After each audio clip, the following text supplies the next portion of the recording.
Let's admire this customer.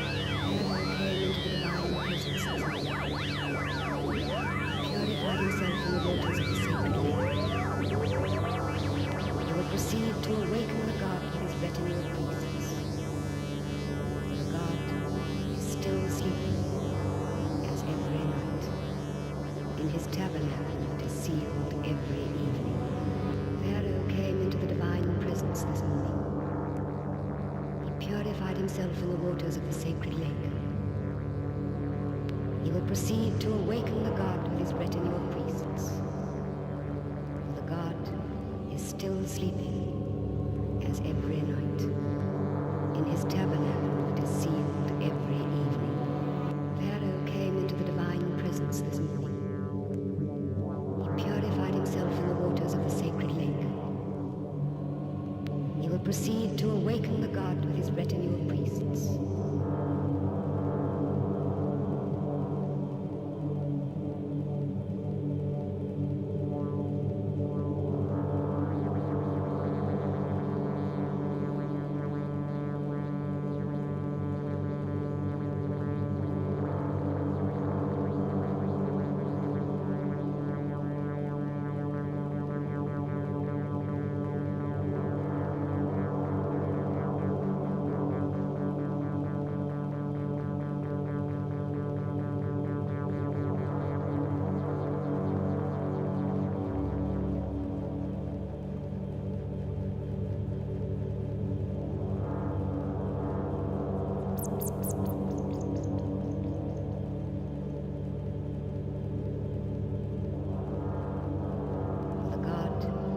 Still sleeping,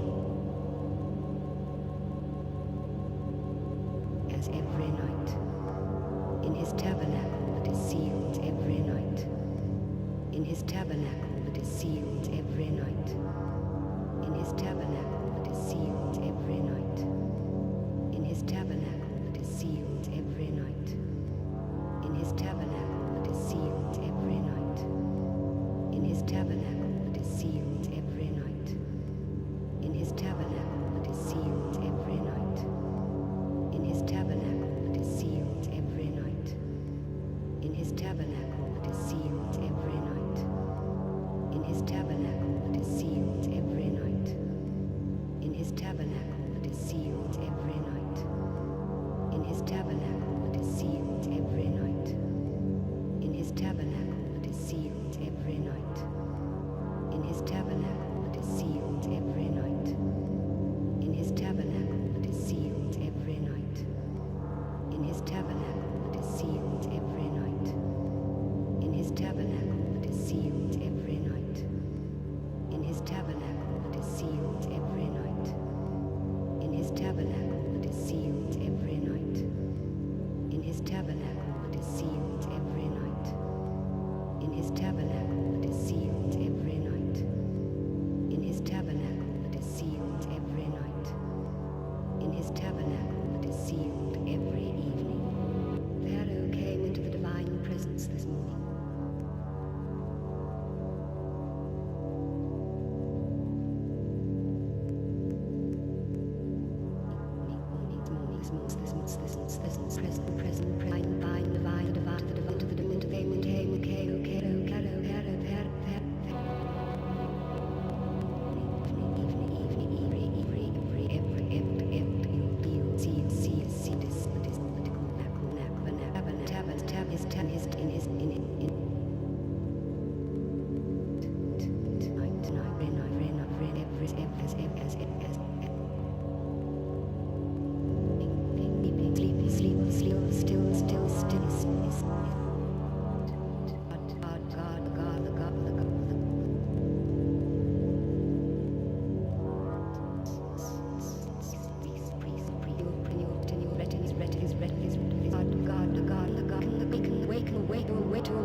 Hello, everyone. I am Joshua William Gelb, and welcome to Theater in Quarantine. It's Monday, January 11th, and it's 7 o'clock here in New York City. Thank you for tuning in and joining me for Closet Works, our long-running series of short pieces. Now, it's been a little over 9 months now since I converted the closet behind me here in my East Village apartment. It measures only 4 feet wide by 8 feet tall and just 2 feet deep. Turned it into the white box digital performance laboratory we call Theater in Quarantine. With co-creative director Katie Rose McLaughlin, we've been expanding our roster of collaborators and working with some incredible institutional supporters like La Mama, Culture Hub, Theater Me Too, and the Invisible Dog Art Center. Now, the performance tonight runs about 25 minutes, and afterwards I'll be hanging around with collaborators Katie Rose McLaughlin, Karen Olivo, Erin Ortman, Johnny G. Lloyd, and Gavin Price to discuss the process of making this evening of work, including all the technologies we used. We'd love to answer any questions you might have, so make sure to drop them in the chat. Now, below, in the description, you'll find a link to our Fractured Atlas page where you can make a tax-deductible donation.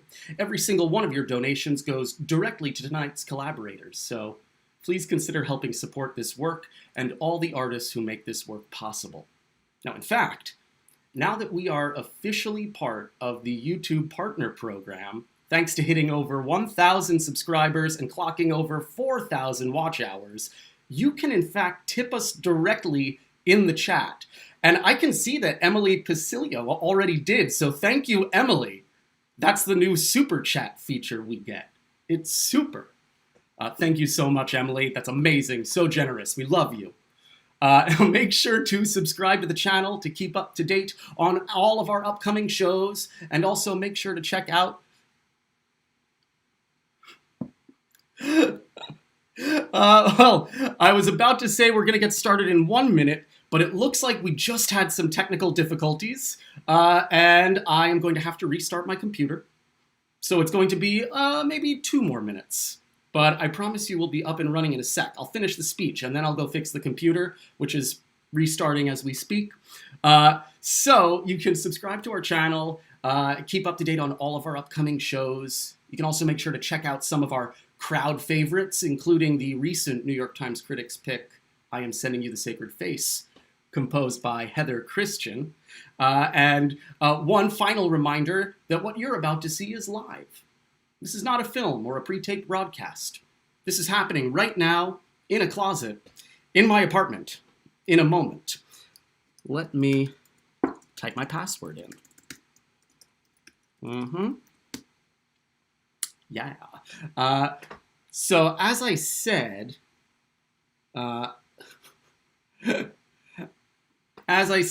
it's going to take just a little bit of a minute just to make sure everything's assembled correctly and configured for the shows to work out.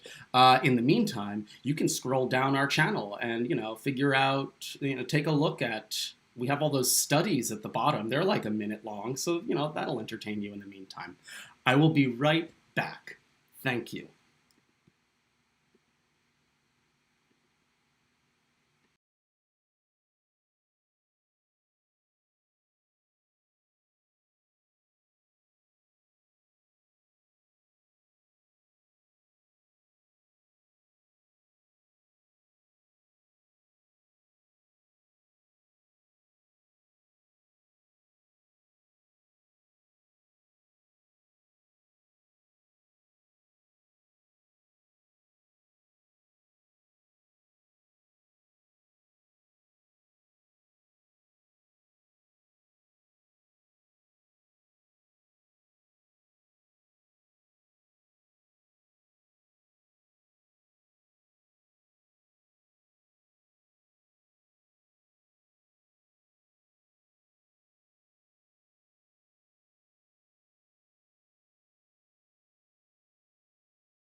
That's a wireless customer.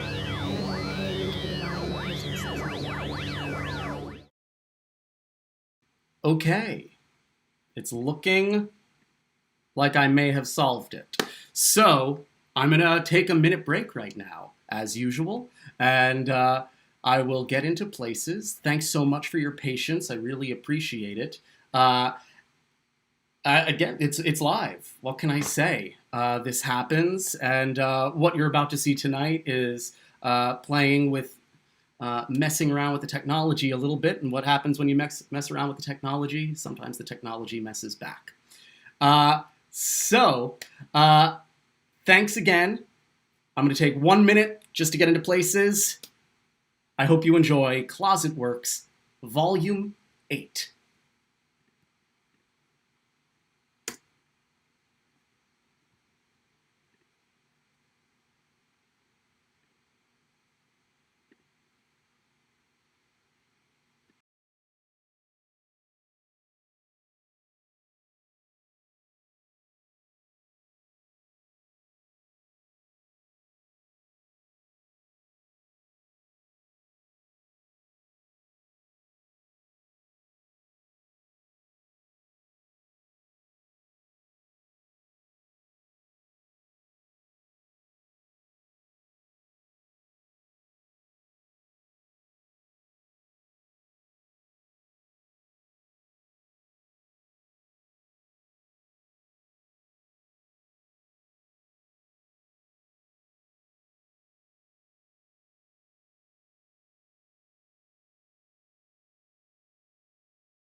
Josh Gelb. This is challenge 1.61803398875. Take off your clothes.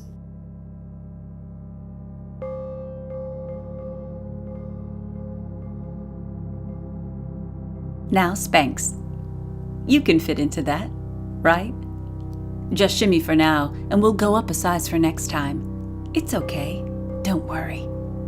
B-H is less than 1 inch, and H-B is less than 3.6 inches, and B-H is greater than 9 inches, or H-W is greater than 10 inches. Flat tummy, suck it in, suck it in. Suck it in. No wrinkles, it must be smooth. Can you have a thigh gap? That's acceptable.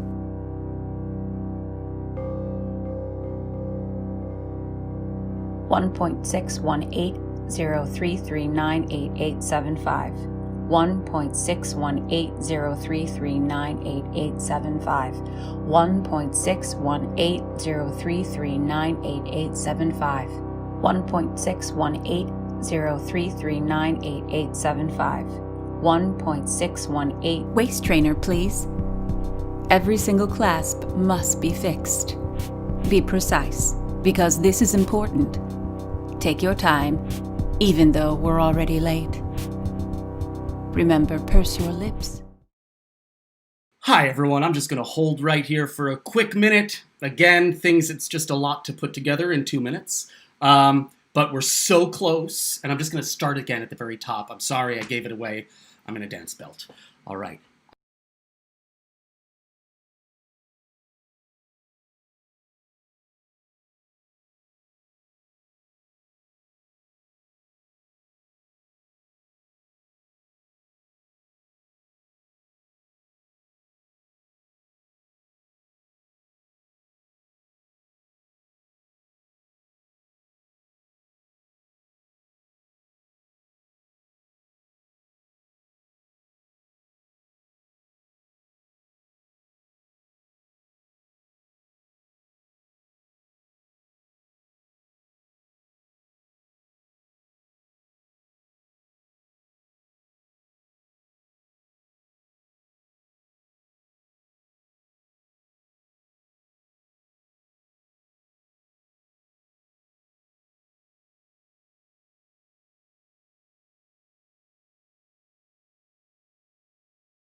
Josh Gelb. This is challenge 1.61803398875.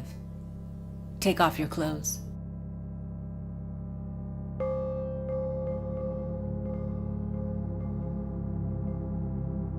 Now Spanx. You can fit into that, right? Just shimmy for now, and we'll go up a size for next time. It's okay, don't worry.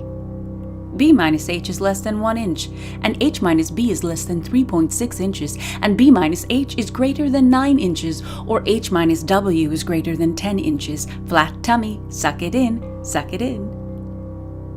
Suck it in. No wrinkles, it must be smooth. Can you have a thigh gap?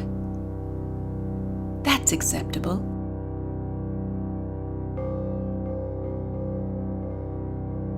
$1.61803398875. 1 waist trainer, please. Every single clasp must be fixed. Be precise, because this is important. Take your time, even though we're already late. Remember, purse your lips, shoulders back, dip your chin. If H minus B is greater than 2 inches, and H minus W is greater than 7 inches, and HH/W is greater than 1.193, then H minus B is greater than 3.10 inches. That's good.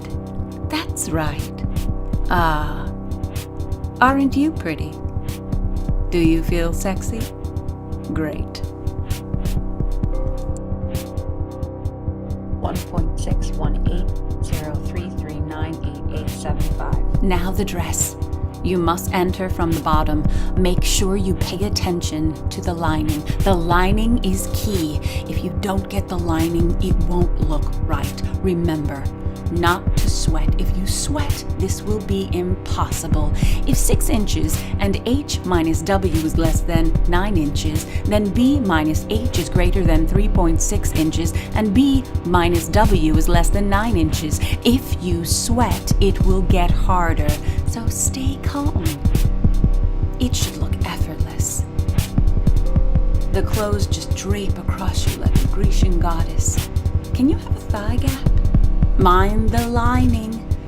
The smoothness is key. Slow is better, but speed is best.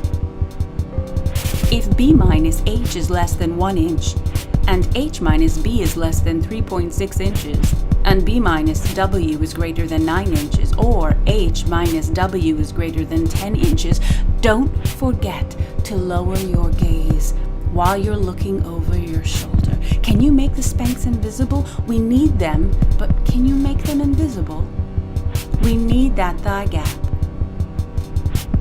Can you fix the bust so the bust looks voluptuous? Do what you can. If there are wrinkles, it will ruin the look. We want effortless, not managed. If b minus w is greater than 1 inches, and b minus h is less than 10 inches, then b minus w is greater than 9 inches. Your arms, those arms. Can you make your arms 3 inches shorter? Stop sweating, that's silk, it's silk. b minus h is less than 1 inch, and h minus b is less than 3.6 inches, and b minus w is greater than 9 inches. Can you try a little harder? And that silhouette. Remember, shoulders back, further back, soft hands, softer. If h is less than b, greater than 2 inches, and h minus w is greater. Shoes are next. Can you speed up? We don't have time. Fix your face. This should feel effortless. Effortless. So you don't break it at the heel. You want to show the face of your foot. You don't want to show the heel of your foot. More of your foot. We want stability. Beauty. Effortless beauty. 1.61803398875. 1.61803398875. 1.61803398875.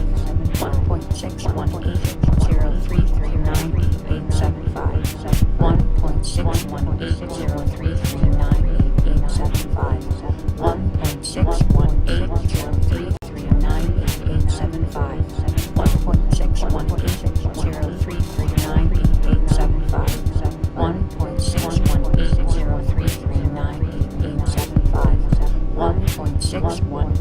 We have to go soon. Are you losing consciousness?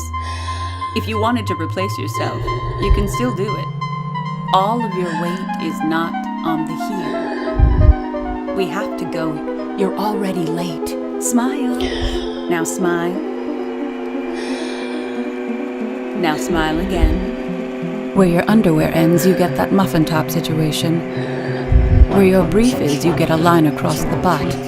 There's no way. Also, what is that? Arm meat? There's a lot of arm meat on display. Can you get your elbows into your actual waist?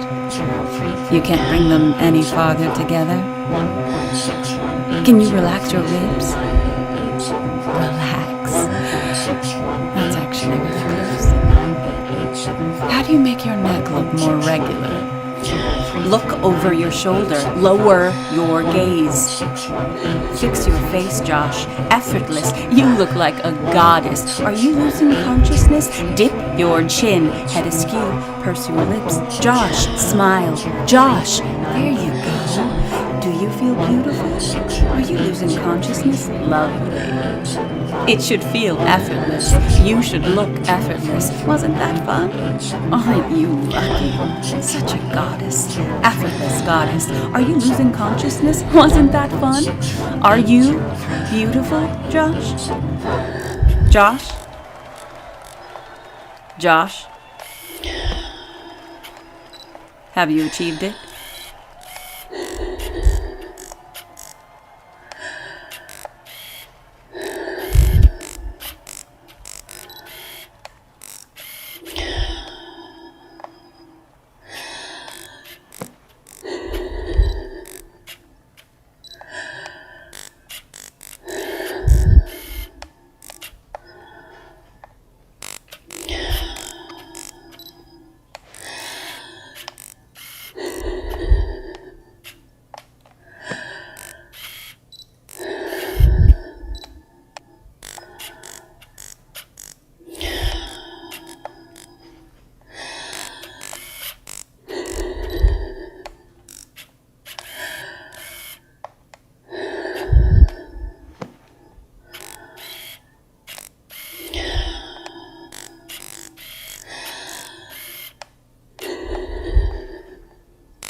Yeah, beauty as data is crazy.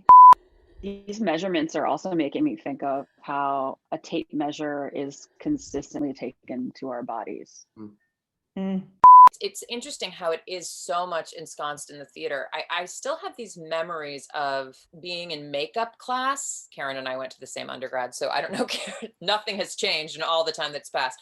The face is like put into these 4 quadrants. It's broken up mathematically. I love that Katie Rose just said, but also this idea that it could be like moved in my mind. It's like a puzzle piece. It could just kind of like these pieces could move around. Karen, to your point, when I was trying to find sort of like that same thing where the body would be put into quadrants, many things came up about just the measurements for clothes.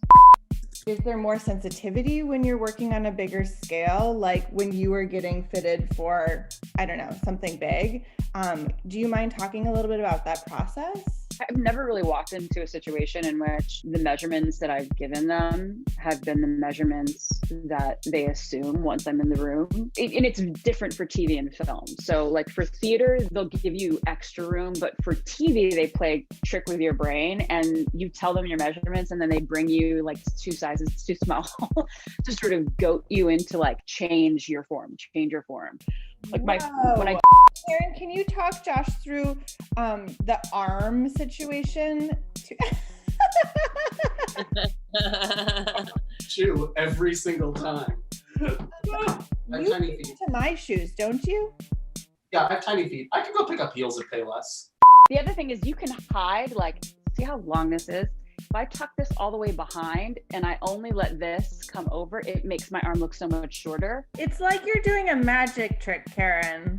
But you can see behind, look how close my elbows are. Yes. What's that closed? Well, Karen has really long arms. True, I think I have really short. They're damn near touching. They measured my wingspan and it was like, the dude looked at me and he was like, you should be 6'3". And I was like, cool. Certainly that's not even possible, yet it's like a common practice for women who are expected to look a certain way.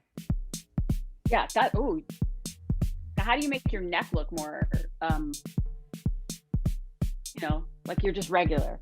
Like, oh, me? Oh, no. It looks wacky. I don't want to play it. Where were we? There seems to be an intention in this future version of self speaking to the other version of self, right? And that's what I'm trying to figure out as to like how active that should feel. Sorry, say that again. There seems to be some sort of like, oh, there it is. I see. Some sort of like, I am here to tell you that everything's about to go horribly wrong. Mm-hmm. And the visual of that, for like, I am here to tell you, I have made this recording to give to you, sort of thing. Mm-hmm. Like, there's a very specific image, very Back to the Future in my head. Yeah, totally. It's the warning before the bomb goes off, and the rest of the piece is the bomb, like the slow motion of the bomb explosion. Is this part of the piece? Just Josh looking really concerned and just snapping. Like, yeah, and snapping. Me trying to make things happen. Screen share. Where's my screen? And I also So really like that. Yeah. it's like it's kind of like I have an astigmatism and like this is like a really intense version. That's what I'm playing with. So, here I am with the piano. And again, it can go big, small. I don't know if it can get life size. I haven't tried. Yeah, I really like the flicker when it's bigger. Because it kind of like allows it to. And it's dangerous also. And it's like, what is it made of? It's like toxic, nuclear. Well, it feels also like it's from the future, maybe from the past. Mm-hmm. I've been obsessed with Scriabin for like the last like 5 or 6 years. But I think it's because obviously it's the end of the world. It's the end of the world stuff. And I think I first became really obsessed with Scriabin right after the 2016 election. Great time to be obsessed with the end of the world. But the idea that like that artwork could create such a transformational change as to completely destroy physical matter, I thought was like both very interesting, also like delightfully delusional in a way. Like it was equal parts exciting and utterly ridiculous. We're talking a lot about disaster. And I think that the conversation that we were having around the potentials for disaster and the potentials for the kind of work that we were looking to do to kind of overwhelm really lent itself to this kind of like death push that I always think of when I think of Scriabin.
Hi, Alexander. Hope you're doing well. This is a message from the future. Everything is about to go horribly.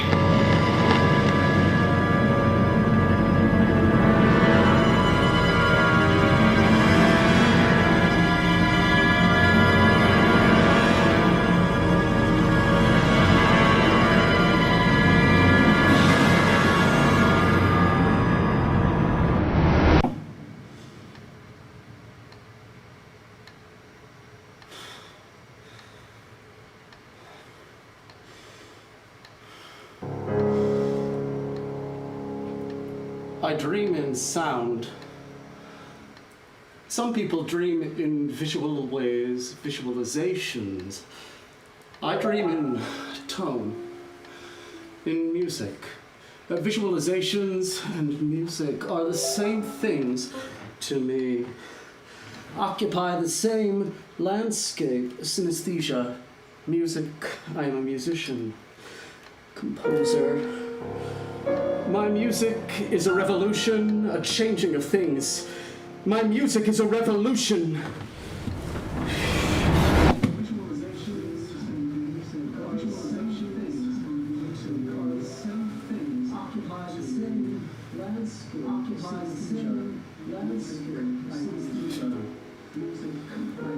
This is going to be important.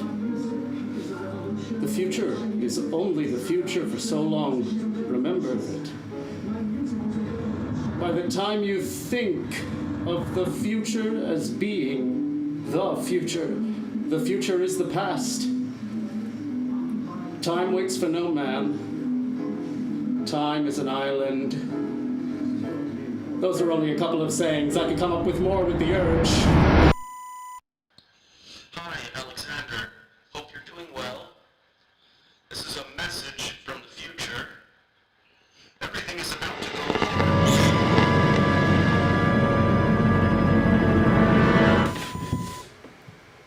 The year is 1903.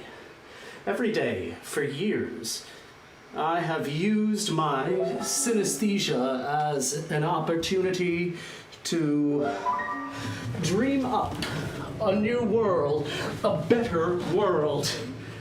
Sound is wavelengths, light is wavelengths. We are light and sound, that is what is perceived. Hit the right wavelength and something can happen. A shift, a change, a catastrophe. This is what I want to do with my music. Cause a catastrophe.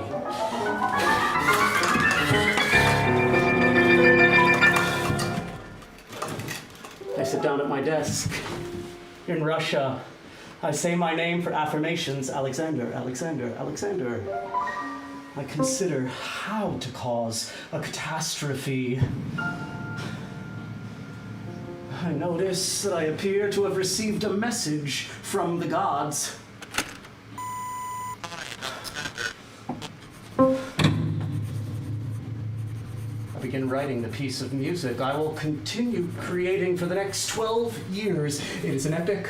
It is goal-oriented. I continue writing a piece of music that is very goal-oriented. The goal of the music. The mysterium, I call it a mysterium, because it will be built to be a multi-dimension masterpiece of music and art and dance and existence. This mysterium will take place in the Himalayas. It will open up a portal that will set the world on fire. It will be my life's work. An extravaganza that will draw us into a new age by obliterating the old age. Runtime 48 hours. How to destroy the world.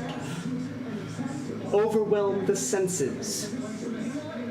Create a pattern. Dance. Destroy a pattern.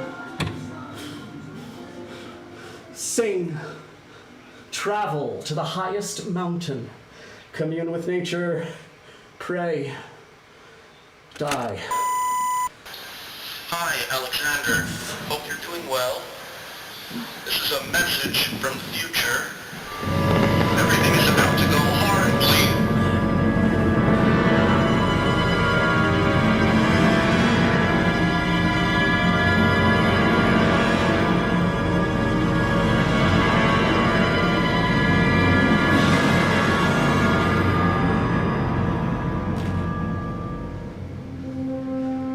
Good things take time, take lots of time, but bad things can happen in 2 weeks. Bad things can happen in 48 hours. Bad things can happen in 28 seconds.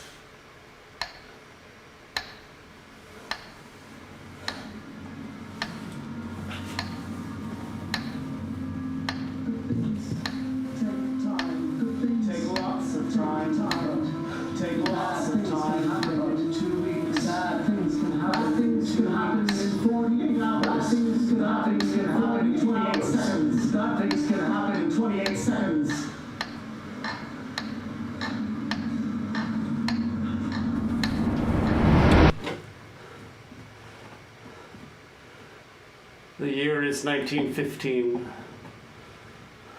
I come back from St. Petersburg, rave review, performing my own music. I forgot I was performing for others. I was performing for myself. I get to St. Petersburg. It is April 2nd. God, there is too much noise. On April 14th, I notice a pimple. On April 6th, the pimple becomes a fever. The fever becomes there is too much noise. On April 8th, the fever becomes an infection. Blood infected. I'm delirious. I hear everything. I see everything. I see everything. I hear everything I see. On April 10th, I am bedridden. On April 11th, I'm hearing voices. On April 12th, the end is near. God, there is too much noise. There is too much noise. There is too much noise. There is too much noise. There is too much! On April 13th, I receive a message again. Hi, Alexander. Hope you're doing well. This is a message from the future.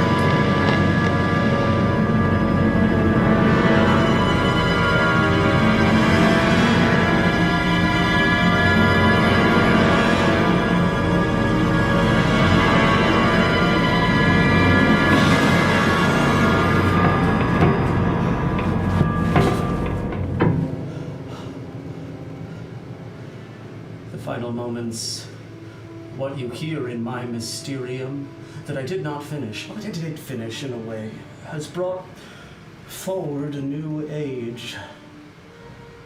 Death. The things you hear are some horns, a heavenly choir of millions of angels, the ground erupting underneath your feet. You hear beating 4 times.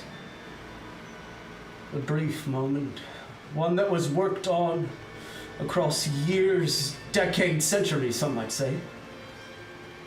The glissando of a piano. Orange, blue, red, purple, black. Silence. Silence. Silence.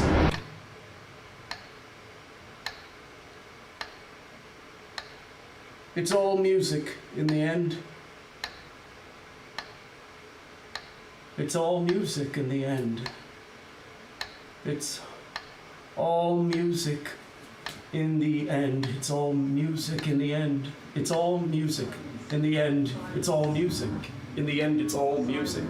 In the end, it's all music. In the end, it's all music. In the end, it's all music. In the end, it's all music. In the end, it's all music. In the end, it's all music. In the end, it's all music. In the end, it's all music. In the end, it's all music. In the end, it's all music. In the end, it's all music. In the end, it's all nothing. In the end, it's all nothing. In the end, it's all nothing. In the end, it's all nothing. In the end, it's all nothing. In the end, it's all nothing. In the end, it's all nothing. In the end, it's all nothing. In the end, it's all nothing. In the end, it's all nothing. In the end, it's all nothing. In the end, it's all nothing. In the end, it's all nothing. In the end, it's all nothing. In the end, it's all nothing. In the end, it's all nothing. In the end, it's all all nothing. In the end, it's all nothing. In the end, it's all nothing. In the end, it's all nothing.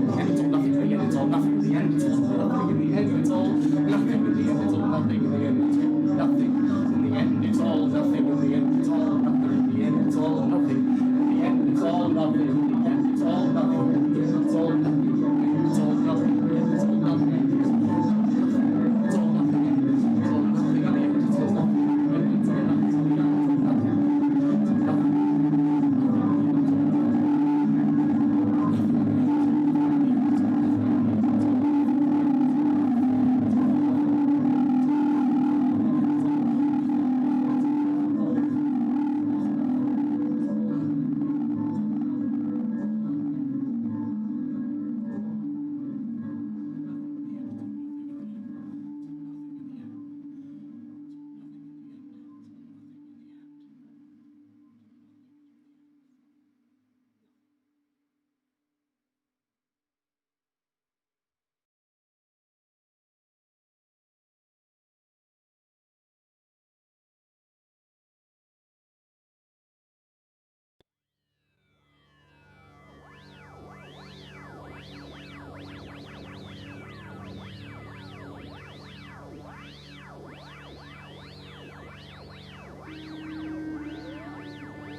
Hello, everyone.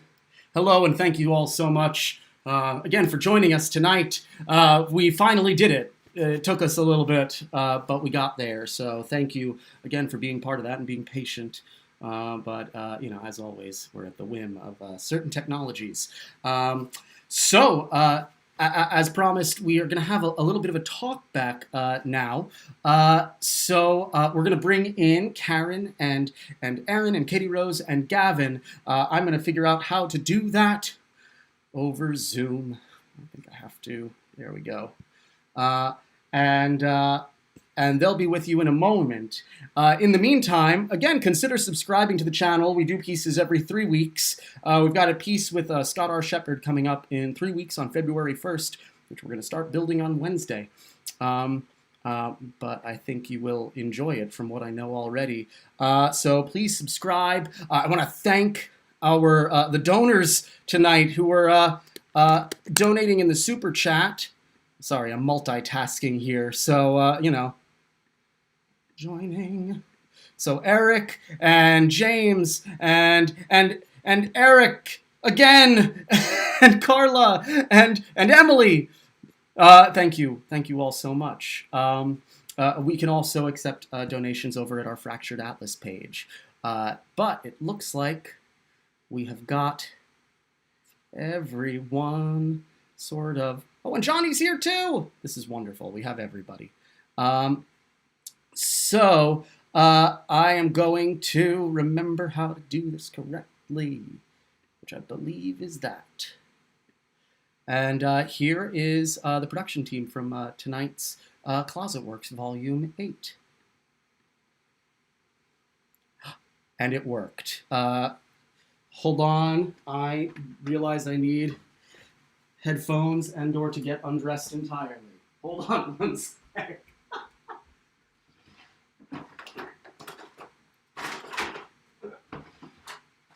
That'll do. Will it? Maybe. This might... Is this going to break everything like last time? Probably.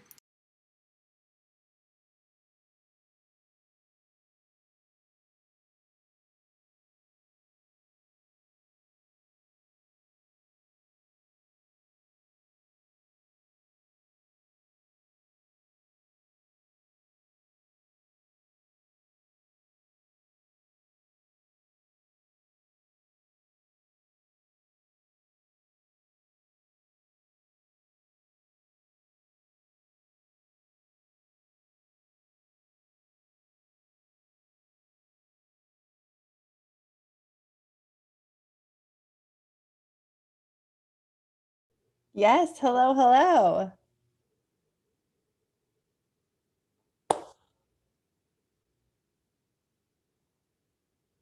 Great. I mean, that's not good. We need them to hear you. Well, let's introduce ourselves quickly while Josh gets the audio figured out, and then it's going to happen. It's going to be great. Hello, everyone. My name is Katie Rose McLaughlin. I am the co-creative director of Theater in Quarantine. Thank you so much for tuning in. Let's just go around. Whoever wants to go next, introduce yourself and say what project you worked on. Somebody. I'll go. I'm Erin, and I worked on This Is the Shape I Want, Now Make It. I'll go. I'm Johnny, and I worked on Alexander Moments Before.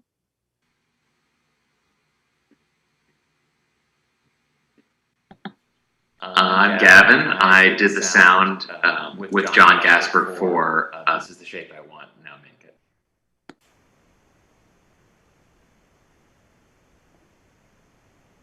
It. Oh, you can't talk to us.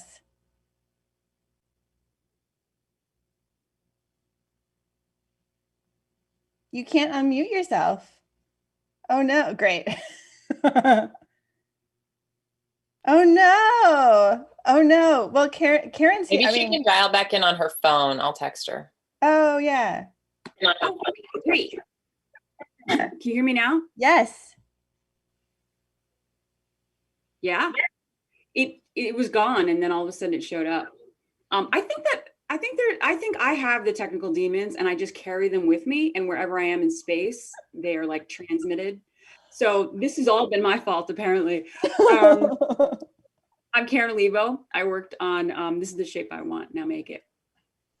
Yes. I mean, I think one of the things that we've learned in this, in this process in working for Theater in Quarantine, but just also in this time, is that like technology isn't perfect, and there's like no way of making it perfect. And I feel like the more we rely on it, the less it wants to do what we want it to do. Gavin, you said something funny yesterday. I don't remember what it was, but just to that point. I'm in a dance belt. I don't know. I was just trying to figure out a great way to get that line in there. No. Thanks, Gavin. I don't know. I don't know what I said, but it did make me think that it doesn't bode well for like AI in the future. I don't remember what I said, to be honest. Which I guess just means that robots aren't actually going to be able to take over the world, which is maybe a good thing. I don't know. Josh, how you doing? Hi there. You can hear me now. Yay! And I'm going into performance mode, so this won't be as jumpy now. Hey, sorry about that. Hey. It's just one of those days. Never, because we've been taping me into these microphones more and more as we go, it becomes more and more difficult to shift that input without getting entirely undressed. And all my other headphones have little mics on it, which make it impossible to use. So weird. Anyway, hi. Hi, everybody. Hi. Well done, Josh. Oh my goodness. Oh my goodness. You know.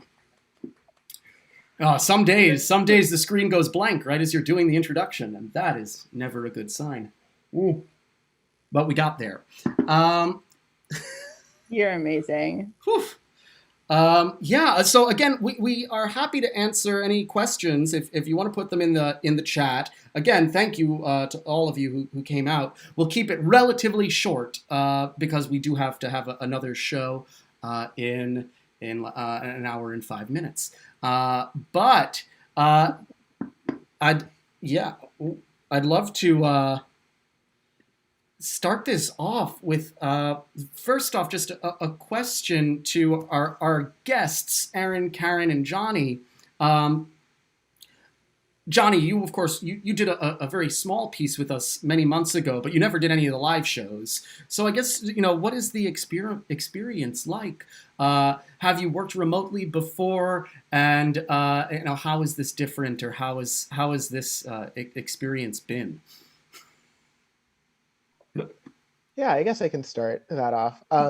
I would say that the big difference between this and the other experiences that I've worked on before that have been live in some way is the sheer amount of physicality and how I think that there's this thing that happens when and I want to be like as theater people, but really it's probably just like a normal human thing, where you see someone moving and like you're automatically just like connecting with them. Like you're like, oh, okay, like, and you want to like be totally there with them. Like that's just like the way that like rehearsal is. And so there's like this, and because there's like this weird disconnect, like it's both like very strange to be experiencing that disconnect in a way that it isn't as strange when it's just like faces in a screen.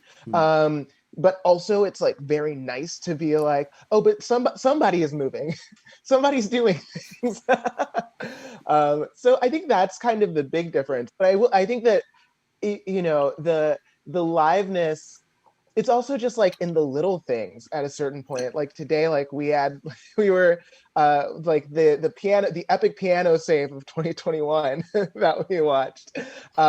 It's just like little things like that that kind of add this like danger, which is like part of the reason that I like going to the theater anyway, and like working in theater is like that weird feeling of like it could all fall apart. Like at any given moment, it could all fall apart, and like having that is like very like satisfying in a way. It makes me feel like it's real. And that's something that we talk about in rehearsal all the time is the liveness of it, of like trying to make it feel live without necessarily, you know, making things fall apart. But it's so exciting, Josh, watching you knock that piano and then immediately catch it and immediately put it back on its meticulous spike. Mm-hmm. Mm-hmm. Well, Karen and Erin, do you either of you want to talk about working in this medium? I will say that I just want to say, Johnny, what you said about like having someone move and then you feeling like you want to move with them. When we were doing the coachings, there were all these times in which I felt like Josh was kind of like an extension of me. Mm-hmm. So I remember at one point saying, well, you need to do this. And it wasn't happening. And I was like, how are you not like, how is it? I'm doing it. How are you not doing it? It was like, we already knew that we were supposed to be doing the same thing. And this medium didn't fool me. Like I thought we were working together. Mm. It's so strange. But yeah, it's so nice to see someone doing something in real time. And you are a superhuman being. I don't even understand what you've created. I'm lucky to be working with some incredible collaborators. And truly, it was like a very special couple of weeks, particularly coming off of the holidays. And, you know, it was kind of a rush job in many ways. We were like, oh gosh, let's make 2 new pieces. And usually Closet Works, we really only make 1. So it was quite a feat here. Erin, did you want to add anything? Yeah, sure. I have, to the first point, like, have you been making a lot of virtual theater? I have been. And this is like, every experience has been terrific, but I haven't made anything in quarantine, and actually haven't made anything for a very long time where there's just makers. There's just like 5 makers, and there isn't a job that each of those makers must take on. And as a person who generally takes on the label of the director, it has just been, it's been years since I've really had the chance to just like shed that and say like, what are we all going to do? What are we all going to make? And it's something I try to practice every day, but it doesn't, the space that we hold in theater doesn't always allow that, or it doesn't make sense in a lot of the formulas that we have agreed to. So I actually think in this phase where we're reconsidering hierarchy as dangerous, just like getting in and doing this kind of work again feels so fun. It's like so much more fun. It's interesting, like very safe, almost like you're in a cocoon when you're in rehearsal. And the flip side of that is the performance is so much more dangerous in the best way. Like the rehearsals are beautiful and they're not easy. Well, they're easier for us certainly than Josh, but like there is ease in the rehearsals. There's safety nets, there's love, there's warmth. And then the performance is like fucking riveting. And I think that there's something to be said about the scale there and like going in those directions and how one may influence the other. Well, it's always amazing how quickly this goes from being my home. And I think in rehearsal, there is this extension of homeness in all of, we're all working from home here. And then suddenly the lights go on and the stream is live and it is not my home anymore. Which is fascinating. We're getting some questions though. Eric asks about the editing and compilation process. How are you overlaying live versus tech? And love the integration. Thank you, Eric. Well, more and more we're doing everything live. We use a video program called Isadora, a video processing program, which allows us to work with some pre-taped material. Obviously, there's a bit of a fake out at the very beginning of shape, because I can't do that costume change that quickly. So we'll play with a little bit of video sleight of hand here and there. Basically everything in Alexander Moments Before is live. We just had a separate camera that was magnifying the small piano. So that was an entirely live effect. Everything else is, manipulated and pre-programmed.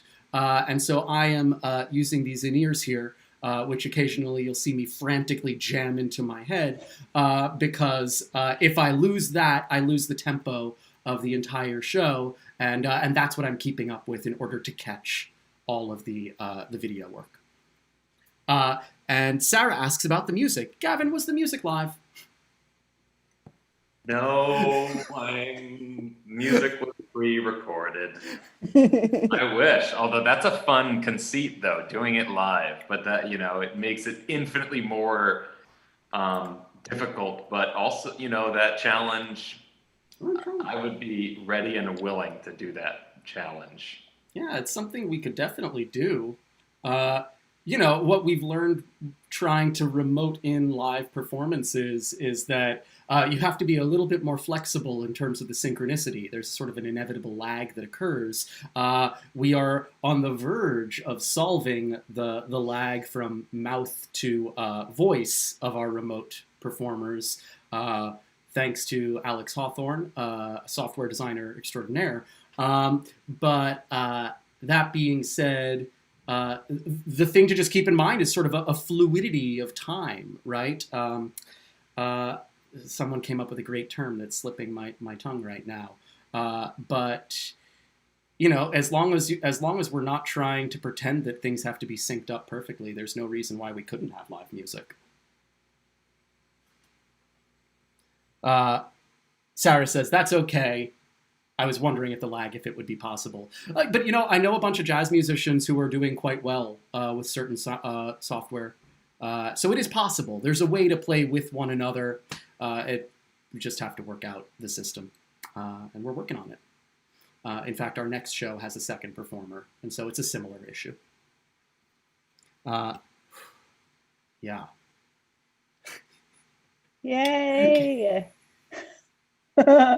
You have to go do a show soon. I do have to go do a show soon. It's always as soon as the gas mask comes off.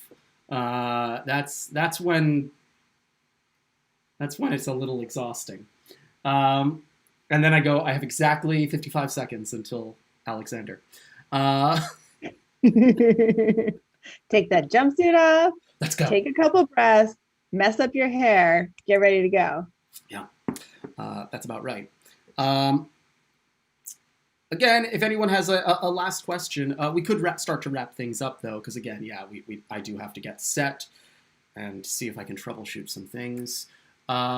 Katie Rose. But we have another show at 9:00, and you can come back and ask more questions if you didn't get the chance to do it this time. We'll all be back. Yeah, absolutely. And we can go longer after the late show because we don't have anywhere to go. Pending people's willingness to hang around. That being said, I feel like we barely got started because we got started so late today. I apologize for that.